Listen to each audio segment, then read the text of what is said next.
Sinners movie review. ఈ cinema last month ఏప్రిల్లో release అయ్యి మంచి టాక్ తెచ్చుకుంది. రివ్యూస్ కూడా బాగా రావడంతో ఓసారి ఈ వ్యాంపైర్ హారర్ మూవీని ట్రై చేద్దామని మూవీ చూసా. సినిమా చూశాక నాకెలా అనిపించిందంటే చాలా రోజుల తర్వాత ఓ మంచి డిఫరెంట్ వ్యాంపైర్ మూవీ చూసా అన్న ఫీల్ అయితే వచ్చింది నాకు. సినిమా నాకైతే చాలా నచ్చింది. ఒక విధంగా ఇది ఒక మాస్టర్ పీస్ అని చెప్పొచ్చు. ఈ సినిమాని ఫ్యామిలీతో మాత్రం చూడొద్దు. 2-3 అడల్ట్ సీన్స్ అయితే ఉన్నాయి. సినిమా ప్లాట్ ఏంటంటే సినిమా 1932లో సెట్ అయి ఉంటుంది. స్మోక్ అండ్ స్టాక్ అనే 2 బ్రదర్స్ వాళ్ళ నల్లజాతి కమ్యూనిటీ అందరినీ ఓ దగ్గరికి చేర్చి పార్టీ చేసుకుంటుంటారు. అప్పుడు వాళ్ళపై అమెరికన్ వ్యాంపైర్స్ అటాక్ చేస్తాయి. వాళ్ళు వ్యాంపైర్స్ నుంచి ఎలా తప్పించుకున్నారు అనేదే ప్లాట్. సినిమాలో ప్లస్ పాయింట్స్ విషయానికి వస్తే 1932 బ్యాక్డ్రాప్ని బాగా చూపించారు.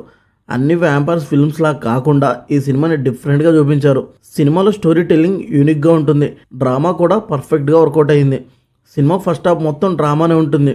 ఇది వ్యాంపైర్ మూవీయే కానీ సినిమాలో చాలా వరకు డ్రామానే ఉంటుంది. డ్రామా బేస్డ్ మూవీస్ ఇష్టం ఉన్న వాళ్ళకి ఈ సినిమా బాగా నచ్చుతుంది. సినిమాలో డ్యూయల్ రోల్లో యాక్ట్ చేసిన మైకేల్ బి జోర్డాన్ గారి యాక్టింగ్ అదిరిపోయింది.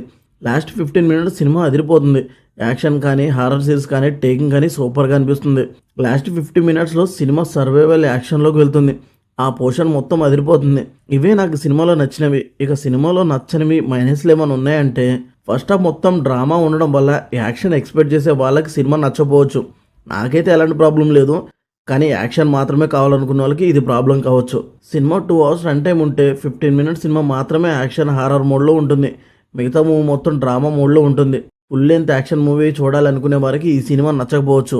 ఒక మంచి drama based unique action horror movie చూడాలనుకునే వారికి ఈ సినిమా ఖచ్చితంగా నచ్చుతుంది. సిన్నర్స్ మూవీ నాకైతే నచ్చింది. మీరు చూసి మీకు ఎలా అనిపించిందో కమెంట్ చేయండి. ఈ రివ్యూ నచ్చితే లైక్ చేయండి. Thank you for watching.